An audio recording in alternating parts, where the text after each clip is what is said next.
So hey everyone, it's Trevor Turnbull here with Sports Networker, and I'm joined by Skype clear around the world today by Ryan McKee, who is the fan development manager for the Essendon FC football club. This is an Australian football club, and I actually met Ryan, geez, it must have been about a year ago, I guess. We spoke on a panel together when he was here in Vancouver working for the Vancouver Whitecaps, which is a Major League Soccer team here over in North America. And Ryan, first of all, welcome. Great to see you again.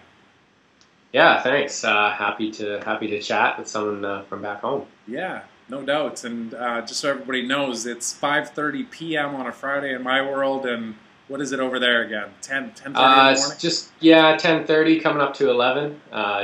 Just in time for the Clippers and Grizzlies Game 6, which I have on TV. I'm ready to sit down and watch. There you go. Yeah, I guess the North American sports are the schedules are going to be a little messed up for you, right? You're going to get the games early in the morning.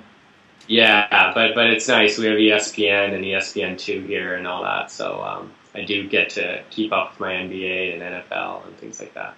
Good stuff. Good stuff. So I got a lot of questions I want to ask you, Ryan, and you know, about your background and how you got into sports and everything, but maybe fill everybody in on what you're doing in Australia. And, you know, you're originally from Vancouver, is it? Yeah, that's right. Born and raised in Vancouver, now living in Australia. How's the experience been so far? You've only been there for what, like, I guess it's been almost a year now, hasn't it? Yeah, it's coming up to maybe 9 months, I would say, right now. Okay. And then in your role as fan development manager, how have you found this? Like, what has been the some of the things that have stood out in your mind as being really unique in your whole sports industry experience? Sure. I guess where to start is how I got this job. Sure. Yeah, I've worked in sports for I guess 8 years now, and it was just coming up to the time where I was starting to think about what my next adventure was going to be. And of course, in the sports industry, sometimes you can be, it's a little bit limited in that unless you're willing to move around city to city, you may only have a handful of opportunities in each locale. So my wife and I were kind of at a point where we felt maybe now was a time we could travel the world a little bit. We didn't have kids, we didn't have a mortgage, anything like that. So we just felt the time was right to give it a shot. And I kind of landed on a sports recruitment company, like a headhunter type that placed people in sports jobs around the world, and thought, what the heck, let me send them my CV and see how it goes. And really didn't think too much of it. And then within about 2 weeks, they'd given me a call and said, what do you think about Australia? And I thought, oh, that's interesting. I mean, because I was working at the MLS, I was with the Whitecaps, I was thinking soccer and thus maybe Europe or the UK or something like that. Right.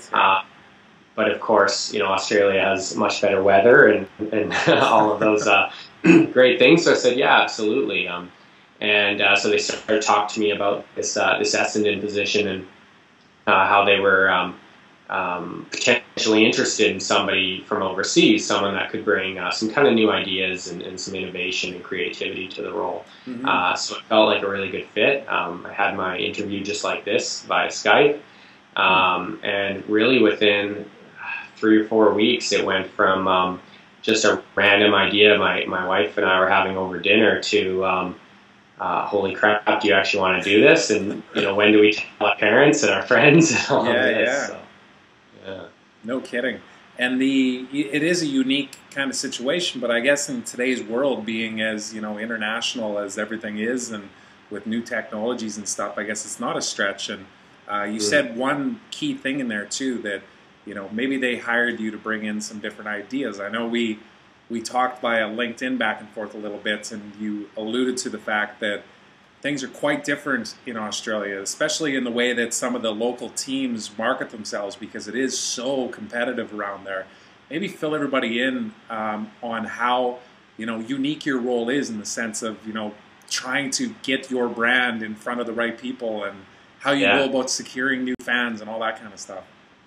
Absolutely. I don't know if there's anything else like it in the world in terms of, and particularly here in Melbourne. The AFL, the Australian Football League, is a massive, massive sport. Some of it's, the AFL reports will tell you that in terms of overall attendance to their games, they're right up there. I think they're third in the world behind the EPL and the NFL. Their television ratings are huge, and digital traffic and all of that sort of thing. They really do stand up well to some of the kind of global sports that we think of from North America.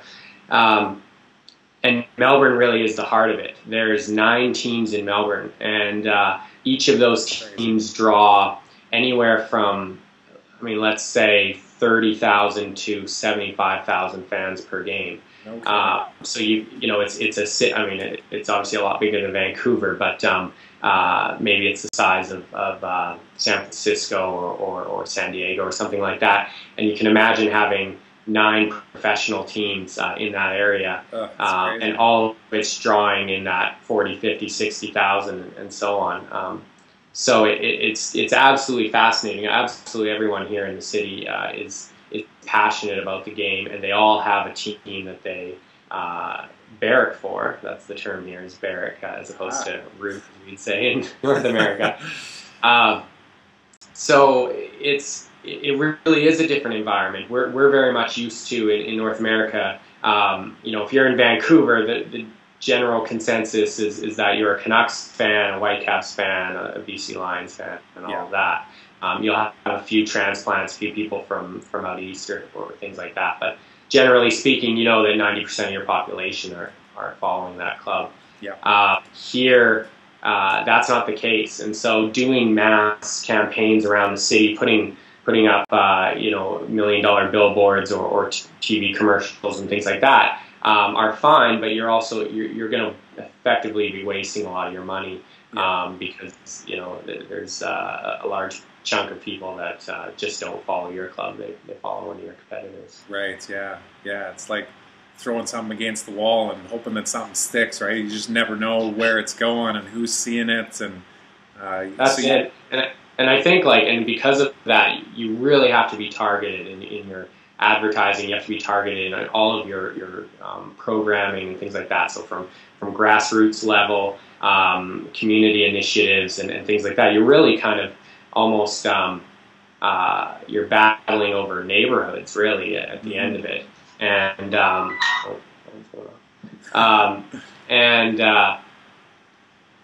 so it does make you a little bit more refined or a little more robust, I guess, in your marketing efforts, in that you're really trying to drill down. If you're doing an EDM or a direct mail campaign or anything of that nature, you're really trying to drill down and get as precise of a demo as you possibly can.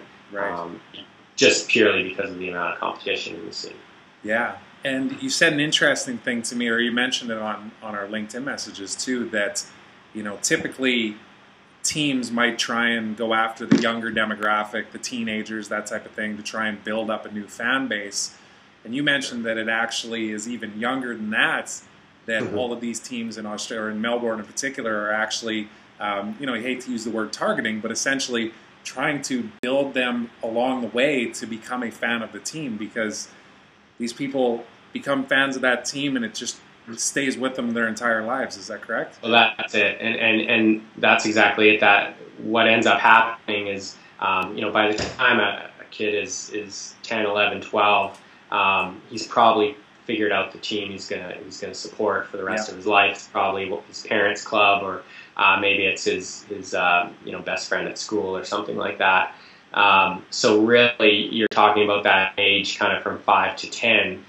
When they're heading out to the field on a Saturday morning, and they're learning the game, they're going to their first game with their parents and those types of things. That's really the opportunity that you have to make them an Essendon fan for life. And so a lot of what I'm focusing on as fan development is really that kind of age group, and how do we kind of inspire them and and kind of bring them over to our family. Yeah.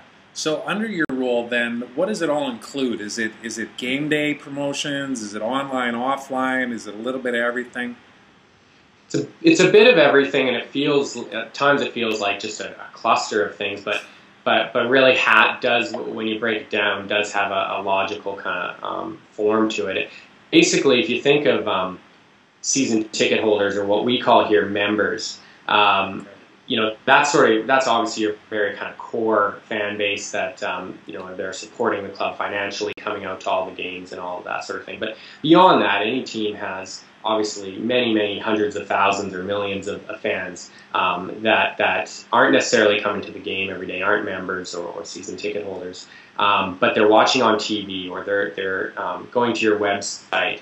They're probably chatting with you on Twitter and Facebook. They might be bringing their kids out to some family events or community events that you're hosting. They might be buying some merchandise at Christmas time for their loved ones. All of those types of moments are little pieces of engagement. And you know, the best way to talk about my role is that you know, I'm kind of working with all of those people that they like Essendon, they love Essendon, they want that relationship with us. And how do we sort of nurture that and engage with them? And as you said, it can be offline or online. So I'll oversee some of the digital initiatives that we do, like social media, but it's also online or offline. It's things like you know, some of our grassroots community initiatives. It's hosting events that families and kids can come out to. It's game experience itself. So the first time somebody comes to a game, you know, did they have a great experience? Did they really have a lot of fun and want to return? So it sort of covers, you know, grassroots, digital, event, all of that, but under that overarching theme of that sort of larger fan base beyond the season ticket holder or member. Right. Well, and as I mentioned when we first started this interview, how Ryan and I first met was we both delivered a short presentation. I think we were restricted to like 7 minutes or something at a sports event here in Vancouver. And I remember Ryan's presentation. He had 9 social media tips for sports teams, I believe, on how they can leverage social media. And it was great stuff. And you could tell the work that you were doing with the Whitecaps, and then previously you were with the Canucks for a while as well, too, were you not? Yes. Yeah, so you could tell your experience and your background was very much hands-on, and you really got this space. Now that you're over in Australia and you're starting to see how they're using new technology, what's your thoughts so far? Are they ahead of what's going on in North America? Are they a little bit behind? Is there lots of opportunity? What's been your observation so far? You know, I think might be just a tad bit behind, just in terms of, I think, and that's not necessarily an expertise thing or a cultural thing or anything like that. I mean, I think the infrastructure maybe isn't here, that some of the things you take for granted in North America, in terms of, feels like there's Wi-Fi everywhere and there's hotspots and you know, and the cost of data storage and upload and download and all of those types of things seems to be you know, just sort of nothing but a utility bill, I guess, in North America. And whereas, you know, I think here they're sort of growing at a more deliberate pace, and that's maybe impacted some of the results. I mean, one example is, you know, in stadium, up until basically this year, it was extremely difficult to do any kind of text messaging in the stadium. Really? We certainly have been able to send video or any kind of contesting or promotional mechanisms, because people weren't even were having a hard time just texting their buddy beside them, kind of thing. Or a staff person trying to text somebody up in the broadcast booth or something. So both stadiums have worked really hard at fixing that, and it's in great shape right now. But that's an example where, you know, maybe the infrastructure still needs a bit of time to catch up. But in terms of, you know, know-how and best practices and things like that, I mean, there's some great initiatives that are happening here, and a lot of creativity, which is great to see. I do think the whole world tends to watch the U.S. in terms of, you know, who you see something that, you know, the Lakers are doing, or the Dallas Cowboys or something like that, and everybody kind of tries to replicate it. So that's always going to be the case no matter where you go in the world. But yeah, I mean, people are very switched on here, and they love that connectivity to a sports club. Yeah, no, and you bring up a great point though too. Like I think we take for granted over here sometimes just how connected everybody is all over the place, right? Like I remember 3 years ago being in hockey arenas, like out in Washington, for example, and you know it was almost at that stage back then too, where it was difficult to text somebody, and now they do contests off the video board where you text in or you take a photo and it's up on the screen within 5 minutes, and Yeah. you know it's come along so fast that you know people start to forget that those technologies weren't even possible 5 years ago. So Absolutely. it takes time for it to catch up. So is there anything else as far as, you know, unique experiences, like I guess even just aside from the sports side of things, you know, what's it been like living culturally over there? You know, being a Canadian guy, and we were just both joking before we got on this call that I don't get enough sunshine here in Vancouver because it's always cloudy, and obviously, you know, it's a much different climate over there. Or is it? Like I've never been to Melbourne. Is it beautiful? Is it sunny, rainy? What are you looking at every day in Melbourne? Well, I mean, it's beautiful. I mean, Australia is beautiful. Melbourne's a colder city compared to. It's probably not it's not the city that you picture when you think of Australia. You're just thinking of beaches and all of that. We do, you know, we're a few blocks from the beach here, and obviously there's some great weather in the summer. But in the winter, it'll drop down to right around freezing. Like this morning, it was 8 degrees and it was cold because we're getting into winter right now. It's probably warmed up to about 10 or 11, but you know that's not warm by any stretch. Yeah. It's Melbourne's a great. It's a very cosmopolitan city. There's good events and festivals. Sport is absolutely massive here. Obviously, as I mentioned, 9 clubs getting 30 and 70,000 every week, and then you have the Australian Open tennis tournament. You have you know, one of the largest horse racing carnivals in the world. You have a Formula One race. There's a couple rugby teams. There's a couple soccer teams here. I mean, it goes on and on. So when you factor that stuff in, the concerts and the festivals and restaurants and things like that, there's always something to do here, and that's been fantastic. But if you want to kind of lay out in the sun and just be a beach bum for a week or two, you have to head up north. Right, yeah. Head up onto the, what is it called, the Sunshine Coast up there? Yeah, the Gold Coast. We were there a few weeks ago. Right. Yeah, and it's great. Definitely, you know, someone we'd like to visit if you can. No kidding. Yeah, and the only thing that comes to mind that might even be comparable to the way you're describing Melbourne and all the different sports and the huge competition and stuff is really that core area in northeastern United States, right? If you think about New York and you've got the U.S. Open, you've got the 3 hockey teams within a 20-minute drive of each other, you've got all of that competition in there. But you guys really are in a unique situation, as you mentioned, where there's maybe not as much on the digital side.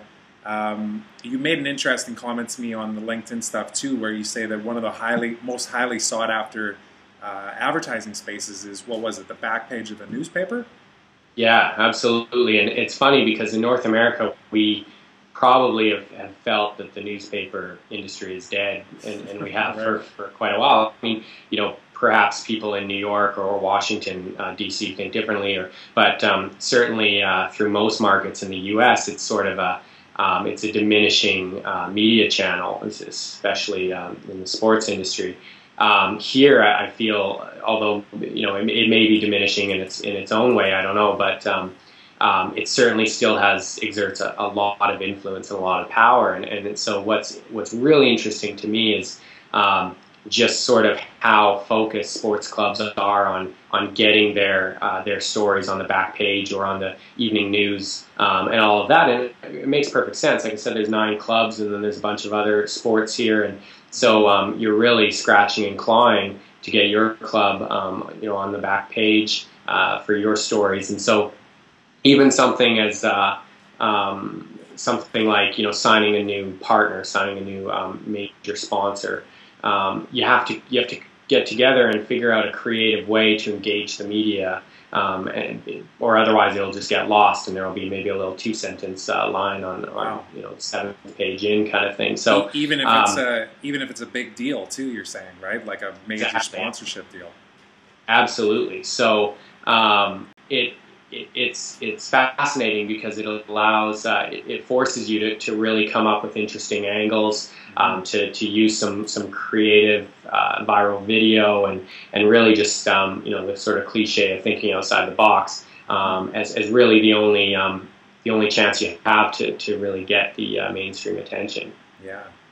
Well, it's definitely an interesting situation you're in being over in Australia there. I know a lot of people that are going to be watching this video are going to be thinking, okay, I want to get my foot in the door to work in the sports industry, but then I'm sure they would love to be able to do what you're doing right now too, and be able to go overseas and work in a different sports and really get to experience and see all kinds of different things. So looking back on the experience that you've had and kind of knowing your path, what advice would you give to other people that are maybe looking to just break into the industry, but strive to, follow in your footsteps? Yeah, I mean, I think, one of the things I always tell people, first of all, is just you have to look beyond the big four clubs or the big clubs in your city. Everybody, in Vancouver, every recent grad I talked to out of UBC wants to work at the Canucks. I get it, they get it, they see it, and the same is going to be in markets like LA and New York and Chicago and so on. Unless you have something that's really going to help you stand out, you're probably not going to get that job. So look beyond that. Look at AAA baseball. Look at various governing bodies or state governing bodies that usually are a lot of those kind of more minor league opportunities.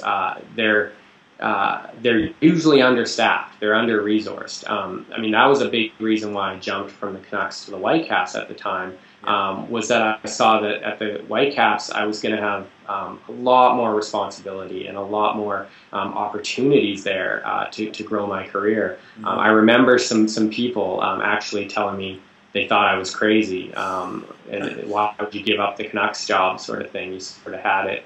And you were happy and content, but I really believed in what the Whitecaps were doing, and I really thought it was going to further my career. So that's a big one. I also always tell people, like, don't be a generalist. Everybody wants to get into sports, and they're willing to, and so they say that they're willing to take any position, whether it's marketing or sales or sponsorship or coaching or something or scouting. Everyone thinks they're a scout, but and I always tell people that that's the worst thing you can do. Figure out what you're great at. Figure out one thing that you can do. Yes, it means you're going to apply probably to less jobs because of it, but just really target those things and focus on that. Yeah. Well, it's great advice, because I know the sports industry and all these jobs that are available is hugely competitive, right? Yeah. And putting your resume out to 1,000 different jobs, you're just another number, right? But if you actually narrow into that, top 100 jobs, and you do the extra little bit that it takes to help you rise above the crowd and learn more about the industry.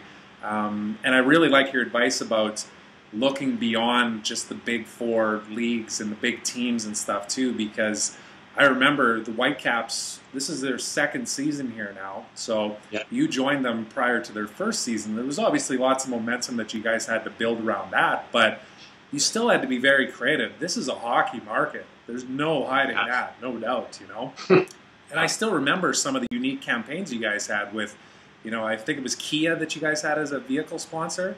Yes, so that's you had right. Vehicles downtown, and they were stuffed full of scarves, and there was people on the streets, and I just remember there being so much buzz around the Whitecaps, and you were really given an opportunity to, let your creativity shine and go above and beyond of just, this is your job, do your role. And I think that's what people fall into a lot of times with some of the big teams, is that this is how we've always done it. People are going to buy their season tickets, so don't vary too far from it. So I like your advice. It's very, very sound advice. So last question for you here, Ryan. How would people connect with you if they want to connect with you on Twitter and LinkedIn? And then also, how can they follow the team too if they want to get more familiar with Australian football? Yeah, I think. I mean, I guess. I mean, the club is easy. Go to essendonfc.com.au. You can certainly join our Facebook group, certainly on Twitter and things like that. We're very active in that regards. If you're in Canada, they actually do show an AFL game. I believe once a week or so. I think it's on TSN2 at maybe 1 or 2 in the morning. I've had friends where I've actually been at the game and they're texting me saying, "I'm watching the game. This is so exciting." So that might be a good first taste for you. And then, yeah, absolutely. And then in terms of myself, I like to be as open and as possible. I chat with people. I'm pretty good at. I always get random emails from people asking advice or just fans with ideas and things like that. And I always want to kind of sort of be there for people. And so I mean, however you want to talk to me. I mean, my Twitter is Ryan McKee, all one word. LinkedIn, you can probably find me pretty easy. My email is rmckee@essendonfc.com.au. Yeah, absolutely. I think it's. I always say this. The reason and the way I got into sports originally at the Canucks was because I got somebody was willing to give me a hand and somebody was willing to give me some advice. And all along the way, I had people that gave me advice, and I think I'd be doing them an injustice if I didn't extend that hand and extend that assistance here and there as I could as well. So, yeah, happy to talk to the community out there. Perfect. Well, we'll link it all up, and we'll make sure you get a flood of emails into your inbox on Monday.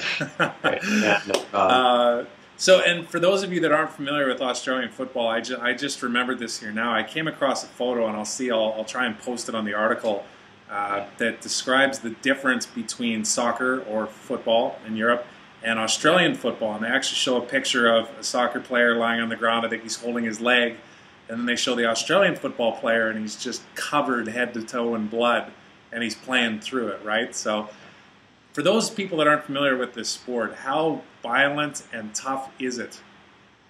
Well, it's first of all, it's extremely violent. I mean, they're not wearing any padding. They're running across a massive oval. When everybody that's never been to a game and has seen it, the first thing they remark on is just how large the ground is, especially compared to North American sports. And it's I mean, it's got some fair play rules in place. You can't really tackle above the shoulders or.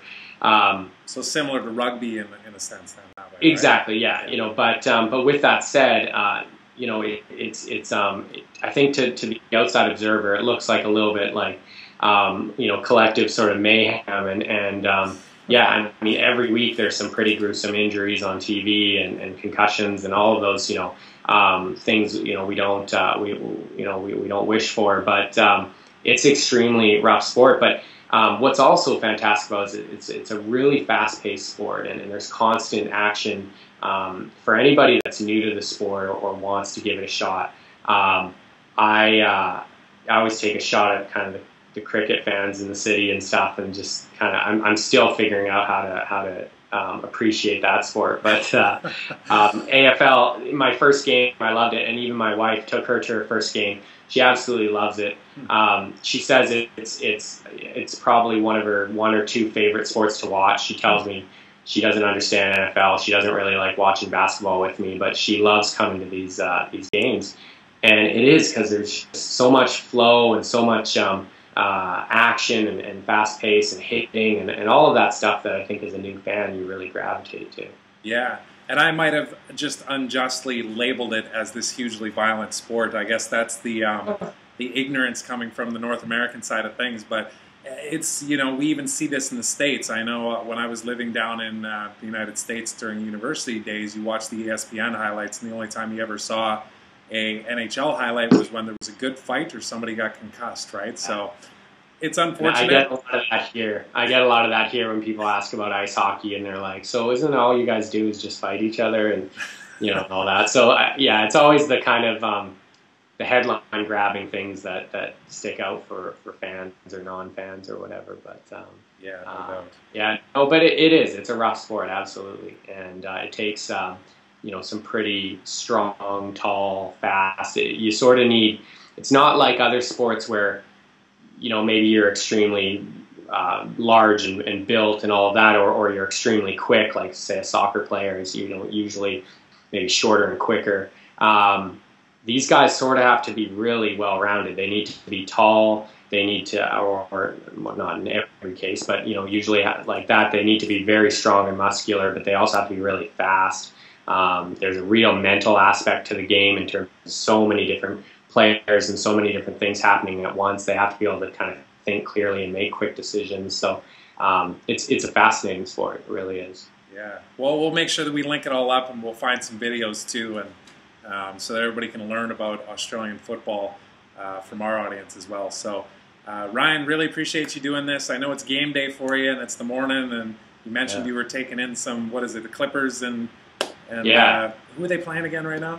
The Grizzlies, Game 6. Right. I'm into that mental mindset that I'm just waiting for them to play the Lakers already, so I already forget about that first round. Oh, that'll be great. Knowing full well that both teams still have to make their way through. But anyways, thanks again for doing this. Enjoy the day, and we'll keep in touch. All right. Thanks a lot.